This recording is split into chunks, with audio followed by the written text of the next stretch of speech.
Hello guys, welcome to get Telugu ME. ఈరోజు మనం construction planning దాంట్లోని టెండరింగ్ ప్రాసెస్ చూద్దాం. చూద్దాం. దాంట్లో టెండరింగ్ ఫస్ట్ చాప్టర్ ఆల్రెడీ పెట్టాను. మన ఛానల్లోని చెక్ చేయండి. ఫస్ట్ చాప్టర్ ఆల్రెడీ పెట్టాను. కేవలం వీడియోని లైక్ షేర్ చేయండి. ఎవరికైనా ఉంటే వాళ్ళు కూడా షేర్ చేయండి. ఓకే, ఈరోజు చాప్టర్ వచ్చేసరికి tendering process. Tendering. It is a formal process of inviting offers, bids from contractors to execute a project at a competitive price. Okay, tendering అంటే ఏం లేదు. ఇప్పుడు మనకి ఏదైనా ప్రాజెక్ట్ దానికి టెండర్స్ వేయడం అనేది కామన్ అనమాట. అంటే మేము ఇంతకు చేస్తాం అంటే ఒక్కొక్క కాంట్రాక్టర్ ఏ ఉన్నాడు, కాంట్రాక్టర్ బి ఉన్నాడు. తిను ఎంత ప్రైస్ అని చెప్తున్నాడు అంటే ఒక 1 lakh అనుకుందాం. ఓకే, తిని ఎంత చెప్తున్నాడు? 75,000కి ఆ ప్రాజెక్ట్ అనేది చేసేస్తాను అని చెప్పేసి చెప్తున్నాడు. ఇప్పుడు ఈ రెండిట్లో ఏది బెస్ట్ టెండర్ అవుతుంది? ఈ 75,000లో బెస్ట్ టెండర్ అవుతుంది అనమాట. ఎందుకంటే వీడు తక్కువలో చేస్తున్నాడు, అది కూడా మొత్తాన్ని చేస్తున్నాడు. కాబట్టి ఏది తక్కువ ఉంటే అది బెస్ట్ టెండర్ కింద అవుతుంది అనమాట. అలా కాంట్రాక్టర్స్ అందరూ కలిపి వాళ్ళ యొక్క ప్రైజెస్ అనేది మొత్తం ప్రాజెక్ట్ని ఎంత అమౌంట్లో వాళ్ళు ప్రాజెక్ట్ని కంప్లీట్ చేయగలరో వాళ్ళ యొక్క వాళ్ళ యొక్క థీసిస్ మొత్తం సబ్మిట్ చేయడం దాన్నే టెండరింగ్ ప్రాసెస్ అంటాం అనమాట. It is a formal process of inviting offers bid from contractors నుంచి టెండర్స్ తీసుకోవడాన్ని టు ఎగ్జిక్యూట్ ఏ ప్రాజెక్ట్. ఆ ప్రాజెక్ట్ ఎంతలో వాళ్ళు కంప్లీట్ చేయగలరని తీసుకోవడాన్ని టెండరింగ్ అని అంటాం అనమాట. టైప్స్ ఆఫ్ టెండర్స్ అంటే ఓపెన్ టెండర్, లిమిటెడ్ టెండర్, ఇంకా 2 టైప్స్ ఉన్నాయి. ఓపెన్ టెండర్ అంటే open to all eligible bidders అంటే కాంట్రాక్టర్స్ అనమాట. బిడ్డర్స్ అంటే ఏం లేదు, కాంట్రాక్టర్స్. ఎవరైతే కాంట్రాక్టర్స్ ఉన్నారో వాళ్ళందరూ. ఓపెన్ టెండర్ అంటే ఎవరైతే open to all eligible bidders, ఎవరైతే ఎలిజిబుల్ ఉన్నారో వాళ్ళందరికీ, అంటే ఎవరైనా కావచ్చు, వాళ్ళందరికీ ఓపెన్ టెండర్ కింద అనమాట. Limited tender, selected contractors only. Limited tender అంటే కొంతమందికి, ఎవరైతే వాళ్ళు ఎవరికైతే ఇద్దాం అనుకుంటారో వాళ్ళు కొంతమందికి మాత్రమే లిమిటెడ్ కాంట్రాక్టర్స్ అంటే లిమిటెడ్ టెండర్ అంట. నెగోషియేటెడ్ టెండర్, డైరెక్ట్ నెగోషియేషన్ అంటే కొంతమంది ఎవరు తక్కువ ఉంటే వాళ్ళు డైరెక్ట్గా, కొంతమంది ఎవరు తక్కువగా బేరం ఆడితే వాళ్ళకి బేరం కింద అనమాట. నెగోషియేషన్ టెండర్ అంటే బేరాలు ఆడి తెలుసుకోవడం లాంటిది. Single tender, only 1 contractor. ఇది ఒక కాంట్రాక్టర్కి వాళ్ళకి తెలిసిన వాళ్ళకి ఎవరికైతే వాళ్ళకి ఇవ్వాలనుకుంటారో అదొకటి, వాళ్ళ యొక్క కొటేషన్ వాళ్ళందరూ తీసి, వాళ్ళు ఏదైతే ఇవ్వాలనుకుంటారో అంతా తీసి ఇస్తే వాళ్ళకి ఆ ఒక్కడిది ఒక్క టెండర్ అనేది సింగిల్ టెండర్ కింద అనమాట. టెండర్ డాక్యుమెంట్స్లో ఏదైతే ఉన్నాయో ఇప్పుడు చూద్దాం. టెండర్ డాక్యుమెంట్స్లో నోటీస్ ఇన్వైటింగ్ టెండర్. ఇప్పుడైతే కొంతమంది, అంటే ఇప్పుడు ఎవరైతే ఎలిజిబుల్ చెప్పాను కదా స్టార్టింగ్లోని, ఆ ఎలిజిబుల్ దానికి వాళ్ళకి ఇన్వైటింగ్ టెండర్ అనేది వాళ్ళు పంపిస్తారనమాట. అది ఉన్న వాళ్ళు మాత్రమే వేయాలి. అంటే నోటీస్ ఇన్వైటింగ్ టెండర్ ఎవరికైతే కాంట్రాక్టర్స్కి పంపిస్తారో వాళ్ళు మళ్ళీ దాన్ని తీసుకొని రావాలి. అంటే అప్లికేషన్ దాంట్లో పెట్టుకోవాలి అనమాట. ప్రాజెక్ట్ యొక్క డ్రాయింగ్స్ ఏదైతే ఉన్నాయో అన్నీ. బిల్ ఆఫ్ క్వాంటిటీస్ అంటే ఎంత ఖర్చు అవుతుంది, ఎంత దీనిగా ఖర్చు అవుతుంది, ఏ క్వాలిటీలో అనేసి. Specifications, conditions of contractor. వాటి స్పెసిఫికేషన్స్, క్వాంటిటీస్ యొక్క స్పెసిఫికేషన్స్, కండిషన్స్ ఆఫ్ కాంట్రాక్ట్ అంటే ఇది ఇంతలో మేము చేస్తాం, ఇవి చేయం అనే దీనిలో అనమాట. ఇది మేబీ వచ్చే ఛాన్స్ ఉంటుంది. ఎందుకంటే tender documents, notice inviting tender, drawings, bill of quantities, specifications, conditions of contract. Earnest money deposit, it is a security deposit submitted along with the tenders to ensure seriousness of bidders. ఇప్పుడు contractor టెండర్తో పాటు వాళ్ళ యొక్క కొంచెం amount అనేది, అంటే minimum ఒక 1 lakh are 2 lakhs ఇలాంటి amount అనేది వాళ్ళు సెక్యూరిటీ డిపాజిట్ చేయాలి వాళ్ళ దగ్గర. అంటే ఎవరైతే ఇస్తున్నారో, ప్రాజెక్ట్ ఇస్తున్నారో వాళ్ళ దగ్గర సబ్మిట్ చేయాలి. ఎందుకంటే ఒకవేళ వీళ్ళు చేయకపోతే ఆ డబ్బులు వాళ్ళ దగ్గర ఉండిపోయేటట్టు అనమాట. ఎందుకంటే అలా పెట్టైనా సరే వీళ్ళు సీరియస్గా పని చేయాలని చెప్పేసి ఆ సెక్యూరిటీ డిపాజిట్ అనేది పెట్టుకుంటారు. Contract management. A contract is a legally binding agreement between employer and A contractor for execution of work. Conditions of contract అని చెప్పాం కదా, అది దీని కింద వస్తుంది అన్నమాట. Contractor is a legally binded agreement. ఒక డాక్యుమెంట్ అనేది తీసుకుంటారు, ఆ డాక్యుమెంట్ సిగ్నేచర్తో పాటు అనమాట. ఎంప్లాయర్ది కాంట్రాక్టర్ ఇద్దరిది ఒక డాక్యుమెంట్ మీద ఒక ప్రాజెక్ట్ అనేది ఇంతలోపు కంప్లీట్ చేస్తామని చెప్పేసి, ఇంతలోపు ఈ టైంకి ఇంత మనీ కింద కనుక చేస్తామని చెప్పేసి కాంట్రాక్ట్ అనేది వాళ్ళిద్దరు సైన్స్ తోటి తీసుకుంటారు. It is a legally binding agreement paper అనమాట between employer and contractor for execution of work. Next types of కాంట్రాక్టర్లోని అంటే కాంట్రాక్ట్స్లోని టైప్స్ అనమాట. Lump sum contract, fixed total price, ఒక ప్రైస్ అనేది టెండరింగ్లో ఏ ప్రైస్ ఇస్తారో ఆ ప్రైస్ కింద. Item rate, payment per item. ఇప్పుడు మనం కొంచెం చూసుకుంటే ప్రతి ఒక్క ప్రోడక్ట్కి ఇప్పుడు కొంతమంది కాంట్రాక్ట్స్ ఏంటంటే ప్రతి ఒక్క ప్రోడక్ట్ ఏవైతే కొంటున్నారో అవన్నీ బిల్స్ అనేవి ఎంప్లాయర్కి అంటే ఎవరైతే ఉన్నారో కాంట్రాక్ట్ ఇస్తున్నారో వాళ్ళకి ఇచ్చేసి వాళ్ళ దగ్గర నుంచి మనీ అనేది తీసుకుంటారు, పేమెంట్ పర్ ఐటమ్ అనమాట. Percentage rate, above or below SOR. Okay. Cost plus profit అనమాట. ఇప్పుడు కాస్ట్ ఎంత వచ్చింది అంటే కాస్ట్ ఎంత అయ్యింది, దానికి మళ్ళీ వీళ్ళు చేసినందుకు కొంచెం ప్రాఫిట్ అంటే వాళ్ళు చేసినందుకు వాళ్ళ యొక్క మనీ కింద అనమాట. కాస్ట్ ప్లస్ ప్రాఫిట్ అంటే టర్న్క్రీజ్ సింగిల్ రెస్పాన్సిబిలిటీ, ఎంప్లాయర్ తన యొక్క మొత్తం చూసుకునేది అంటే కాంట్రాక్టర్కి ఇవ్వకుండా తను ఒక్కడే చూసుకునేది సింగిల్ రెస్పాన్సిబిలిటీ అనమాట. Security deposit, it is a return to ensure proper performance of a contracts. First ఎలా చెప్పాం కదా సెక్యూరిటీ డిపాజిట్ ఏంటనేసి, అదే ఇది అనమాట. Liquidity damages, these are the penalties imposed for a delay in completion of project అనమాట. Project delay అయ్యేటప్పుడు వాటి మీద వచ్చే పెనాల్టీస్ అంటే లీగల్లీ బైండింగ్ అగ్రిమెంట్ దాటినప్పుడు వాళ్ళు దాటిన తర్వాత ఇంత అమౌంట్ ఫైన్ కింద తీసుకుంటాం అనేటట్టు రాసుకుంటారు అన్నమాట.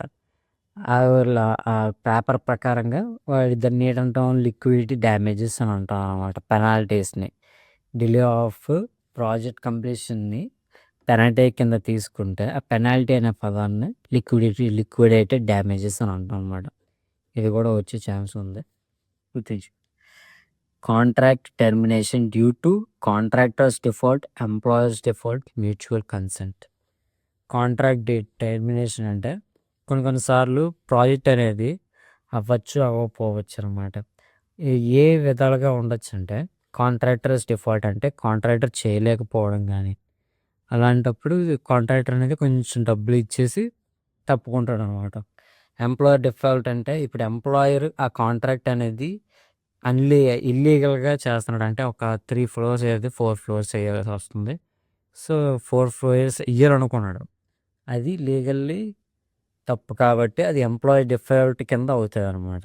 మ్యూచువల్ కన్సెంట్ అంటే ఇప్పుడు ఇద్దరు ఒకేలాగా అనుకొని ఇద్దరు కాంట్రాక్టర్ ఎంప్లాయర్ ఇద్దరు వద్దని అనుకొని కాంట్రాక్ట్ అనేది ఆపేస్తారనమాట. అది ఈ 3 reasons. మనకి ప్రీవియస్ ఇయర్ క్వశ్చన్ పేపర్లో ఏడొచ్చిందంటే ఒకటి మ్యూచువల్ అంటే కాంట్రాక్ట్ టెర్మినేషన్ అనేది ఈ 3 ఆప్షన్స్లోని ఈ 4 ఆప్షన్స్లోని ఏ ఆప్షన్ కాదు అని చెప్పేసి పెట్టాడు అనమాట. ఫస్ట్ 3 ఆప్షన్స్లో ఈ 3 ఉన్నాయి. థర్డ్ దాంట్లో ఏంటంటే అదే ఫోర్త్ దాంట్లో ఏంటంటే వచ్చిందంటే కంప్లయన్స్ ఆఫ్ కాంట్రాక్ట్ అని వచ్చిందనమాట. కంప్లయన్స్ అంటే కంప్లీషన్ ఆఫ్ కాంట్రాక్ట్ అంటే ప్రాజెక్ట్ అయిపోయిందని అర్థం, అది రాంగ్. అదే మనకి రాంగ్ అని ఇచ్చాడు అనమాట. ఆపరేషన్ కాస్ట్, ఇప్పుడు దాకా చూసినవన్నీ కాంట్రాక్ట్ ఏంటి, కాంట్రాక్ట్లో టైప్స్ ఏంటి, టైప్స్ ఆఫ్ టెండర్స్ ఏంటి, ఇప్పుడు దాంట్లో కాస్ట్ ఎన్ని విధాలుగా ఏటేటి ఉన్నాయని చెప్పేసి చూద్దాం. Operation cost, it is the total cost incurred during operation and maintenance of the system or plant. ఇప్పుడే ప్రాజెక్ట్ ఉంది. దాంట్లోని ఏరేటి ఎవరెవరికి ఎంతేసి ఇవ్వాలి, ఏ ఐటెమ్స్ కొనాలి, ఎన్ని ఐటెమ్స్ కొనాలి, ఇవన్నీ ఆపరేషన్ కాస్ట్‌లోకి వస్తాయన్నమాట. During operation and maintenance of a system or a plant. ఇప్పుడు ఏదైనా మెషిన్ పోతే ఆ మెషిన్ మళ్ళీ బాగు చేయించుకోవాలి. ఆ బాగు చేయించిన దాన్ని సమ్ మనీ అనేది ఖర్చు అవుతదనమాట. ఆ మనీని కూడా దీంట్లోనే యాడ్ చేసుకోవాలి.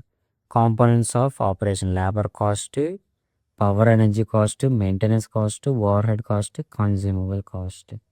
లేబర్ కాస్ట్ అంటే ఎవరైతే వర్కర్స్ వస్తున్నారో వాళ్ళందరి కాస్ట్.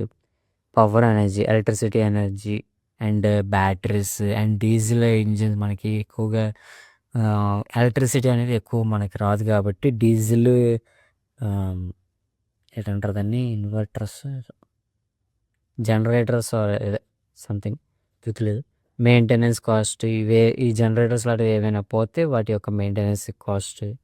కన్జ్యూమబుల్స్ వాళ్ళు తినేవి అంటే ఎన్నిసార్లు కాదు కొన్ని సార్లు వాళ్ళు తినేవి ఏవైనా అంటే మళ్ళీ కన్జ్యూమబుల్స్ అంటే దీంట్లోనే వాళ్ళు వాడే ఇప్పుడు సిమెంట్ బిల్డింగ్ అనుకుంటే సిమెంట్,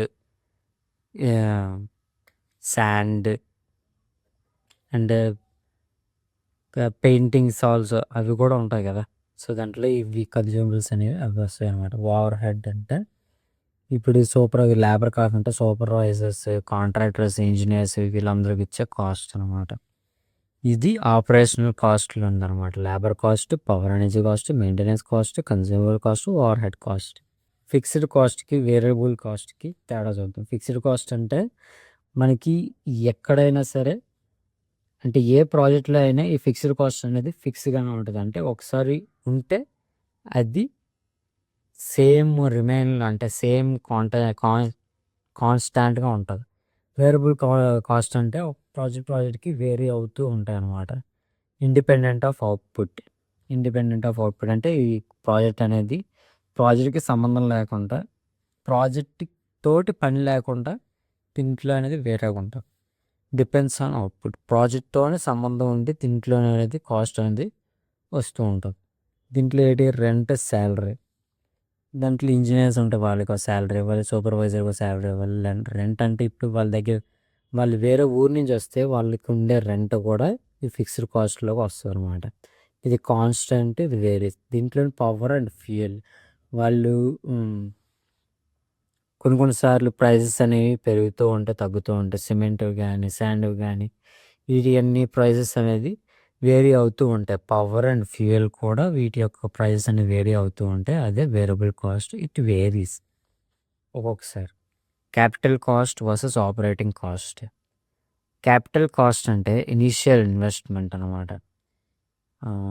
ఇనీషియల్ ఇన్వెస్ట్మెంట్ స్టార్టింగ్ పెట్టే మనీ అనమాట. స్టార్టింగ్ పెట్టే మనీ. ఆపరేటింగ్ కాస్ట్ అంటే రికరింగ్ అంటే ఇప్పుడు ప్రతి ప్రాజెక్ట్కి కొంత అమౌంట్ ఎంత అనేది దీని కింద వేరీ అవుతూ వస్తాయి అంటాయి అనమాట. దీంట్లో క్యాపిటల్ కాస్ట్లోకి మెషినరీ, ల్యాండ్ వస్తుంది. ఆపరేటింగ్ కాస్ట్లో పవర్, మెయింటెనెన్స్ వస్తుంది. Life cycle cost initial cost plus operating cost plus maintenance cost plus disposal cost.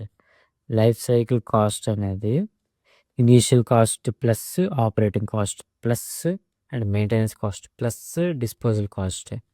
ఈ లైఫ్ సైకిల్ కాస్ట్ అనేది అడిగే ఛాన్సెస్ ఉంది. సో గుర్తెట్టుకోండి. Initial cost, operating cost, maintenance cost, disposal cost ఎప్పుడు. Next land acquisition. ఇప్పుడు ఏదైనా project చేద్దాం అనుకుంటే అంటే ఒకవేళ బిల్డింగ్ కావాలనుకుంటే అంటే మన గవర్నమెంట్ ఏదైనా చేద్దాం. ఇప్పుడు అమరావతి ఉన్నాము, వాళ్ళకి అమరావతి కట్టడానికి ఒక ల్యాండ్ అనేది కావాలన్నమాట. ఆ ల్యాండ్ అనేది ఫార్మర్స్ దగ్గర నుంచి తీసుకోవాలి. ఆ ఫార్మర్స్ దగ్గర నుంచి తీసుకోవాలంటే వాళ్ళు ఊరికి ఎవరు కదా. సో వాళ్ళ దగ్గర తీసుకోవాలంటే వాళ్ళ నుంచి తీసుకొని వాళ్ళకి ఏదైనా ఆపోజిట్గా అంటే వాళ్ళకి సెటిల్మెంట్ అనేది చెయ్యాలి. వాళ్ళకి రిటర్న్లో ఏదో కొంత అమౌంట్ కానీ వాళ్ళ యొక్క ప్లేస్ కానీ వాళ్ళకి ఏదైనా ఏవైనా కాంపన్సేషన్ కింద ఇస్తూ ఉంటే దాన్ని ల్యాండ్ ఎక్విజిషన్ అంటాం అనమాట. Land acquisition it is the process by which the government acquires private land or private land for public purposes providing compensation to land owners. Land acquisition అంటే గవర్నమెంట్ అనేది ఏదైనా ప్రాజెక్ట్ అనౌన్స్ చేసి private lands అనేది వాళ్ళ owners దగ్గర నుంచి తీసుకునేటప్పుడు వాళ్ళకి కాంపన్సేషన్ ఇచ్చేసి తీసుకోవాలన్నమాట.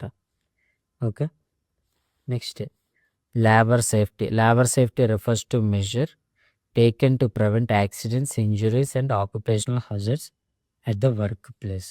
లేబర్ సేఫ్టీ రిఫర్స్ అంటే లేబర్ సేఫ్టీ అంటే ఇప్పుడు వాళ్ళ యొక్క ఎక్విప్మెంట్, వాళ్ళు ఎలాగ ఉంటున్నారు, అక్కడ ఎన్విరాన్మెంట్ అనేది ఎలా ఉంది, సేఫ్టీగానే ఉందా లేదా, వాళ్ళు చేసే ఎన్విరాన్మెంట్, వాళ్ళు వేసుకునే పీపీఈ కిట్స్ సరిగ్గా ఉన్నాయా లేవా, వాళ్ళ యొక్క సేఫ్టీని చూసేది లేబర్ సేఫ్టీ అంటారు అన్నమాట. Labour safety refers to measure taken to prevent accidents, వాళ్ళకి యాక్సిడెంట్స్ దూరంగా ఉండేటట్టు, ఇంజరీస్ అవ్వకుండా ఉండేటట్టు, వాళ్ళకి ఆక్యుపేషన్ హజార్డ్స్ ఏవైనా ఇప్పుడు మెషిన్స్లో చెయ్యిలు గట్టి ఇరిగిపోకుండా ఉండడానికి ప్రివెంట్ చేసే మెథడ్స్ తీసుకోవడాన్ని లేబర్ సేఫ్టీ అంటాం అన్నమాట. ఇప్పుడు వాటి యొక్క సేఫ్టీస్ యొక్క లాస్ చూద్దాం. Key laws: right to fair compensation and transparency in land acquisition, rehabilitation and resettlement act. మనకి ల్యాండ్ ఎక్విజిషన్ ప్రకారంగా, ఈ యాక్ట్ ప్రకారంగా మనము అదే గవర్నమెంట్ అనేది ప్రైవేట్ ఓనర్స్కి కాంపన్సేషన్ అండ్ రీహాబిలిటేషన్ అంటే వేరేగా ఇల్లు ఏమైనా ఇవ్వడం లాంటివి పరంగా సెటిల్మెంట్ అనేది చేయాలి. ఈ యాక్ట్ పరంగా 2013లో వచ్చింది యాక్ట్. మనకి ఇది ఎందుకు చెప్తున్నానంటే ఇవన్నీ హోక్స్ అంటే లాస్ట్ ప్రీవియస్ క్వశ్చన్లో కూడా ఒకటి అడిగాడు అనమాట. మెటర్నిటీ బెనిఫిట్ యాక్ట్ ఏ ఇయర్లో వచ్చిందని చెప్పేసి. దానికి ముందు కూడా భారత్ నెట్ అదేదో ఉంది, అది తెలియదు. ఓకే, ఇది ఫ్యాక్టరీస్ యాక్ట్ అనమాట. ఫ్యాక్టరీస్ యాక్ట్ ఏంటంటే health, safety, welfare of A workers యొక్క హెల్త్, సేఫ్టీ అండ్ వాళ్ళ యొక్క వెల్ఫేర్ అంటే గ్రోత్కి సంబంధించి యాక్ట్ అనేది తీసుకొని వచ్చింది 1948లో. Boilers act, safety of boilers and inspection, boilers గురించి తీసుకొని వచ్చింది 1923లో. The mines act, safety and welfare of workers in మైన్స్లో పనిచేసే వర్కర్స్ కోసం అనేసి 1952లోని సేఫ్టీ అనమాట, వర్కర్స్ సేఫ్టీకి వెల్ఫేర్ చేసేసరికి మైన్స్ యాక్ట్ అనేది 1952లో వచ్చింది. ఇది గుర్తుంచుకోండి, ఇది బెస్ట్. ఎందుకంటే ఏదైనా మనకి ఒక్కొక్కసారి అడగవచ్చు, ఇది అప్పుడు పనికి వస్తాయి. The dock workers safety, health and workers in port 1986లో వచ్చింది. ఎంప్లాయీస్ స్టేట్ ఇన్సూరెన్స్, ఈఎస్ఐ, ఇది ప్రతి గవర్నమెంట్ ఆఫీసుల్లో మనకి మామూలుగా ఉంటాయి ఫర్ మెడికల్ బెనిఫిట్స్ అనమాట. ఇది 1948లో వచ్చింది.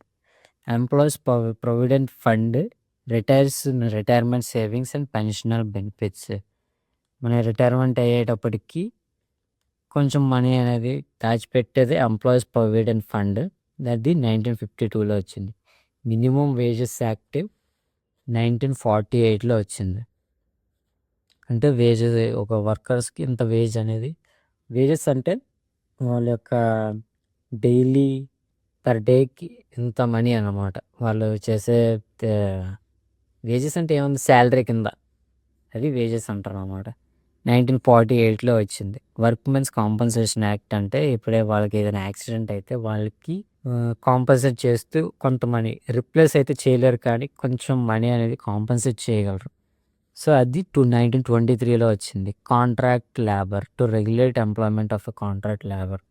కొంతమంది ఎక్కువ కాలం పనిచేస్తే వాళ్ళకి రెగ్యులేట్ అంటే పర్మనెంట్ చేసే లా అనేది 1970లో వచ్చిందనమాట. మెటర్నిటీ బెనిఫిట్ యాక్ట్, ఇదే చెప్పాను, ఇది ప్రీవియస్ ఇయర్ క్వశ్చన్లో ఇచ్చాడు అనమాట. Maternity benefit act to regulate employment of women during pregnancy టైంలోని ఆడవాళ్ళకి కొన్ని లీవ్స్ అనేది ఇవ్వాలి అని చెప్పేసి 1961లోని ఈ యాక్ట్ అనేది పెట్టారు. ఓకే, దీంతో మన చాప్టర్ అనేది క్లోజ్ అయ్యింది.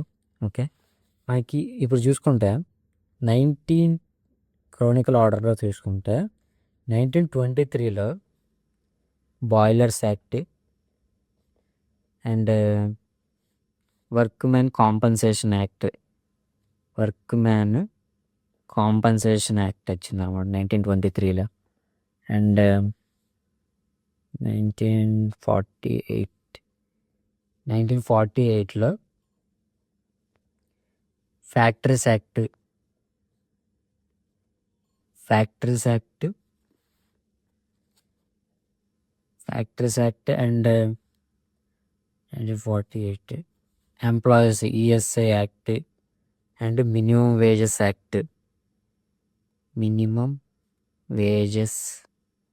యాక్ట్ అదే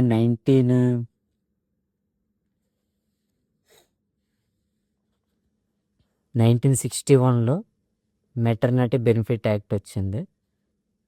1970లో కాంట్రాక్ట్ లేబర్ యాక్ట్ వచ్చింది. 1952 ఇది మర్చిపోయా. 1952లో mines act and employees EPF act కూడా వచ్చిందనమాట. నెక్స్ట్ 1986లో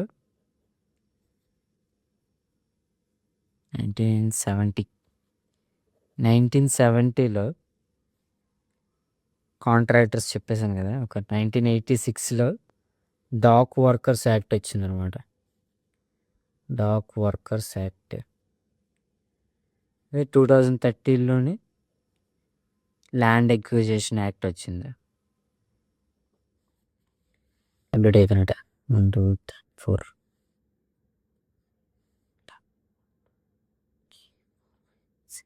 7 8 9 10 7 ఇవే యాక్ట్స్ అనమాట. ఇక్కడతోటి మనకి construction planning and project management అనేది కంప్లీట్ అయిపోయింది అంతే. నెక్స్ట్ కంప్యూటర్స్ ఫండమెంటల్స్ అనే ఉంది కదా సబ్జెక్ట్, అది చెప్తాను అనమాట నెక్స్ట్ వీడియోలో. వీలైతే షేర్ చేయండి, సబ్స్క్రైబ్ కూడా చేసుకోండి. That's it. Thank you.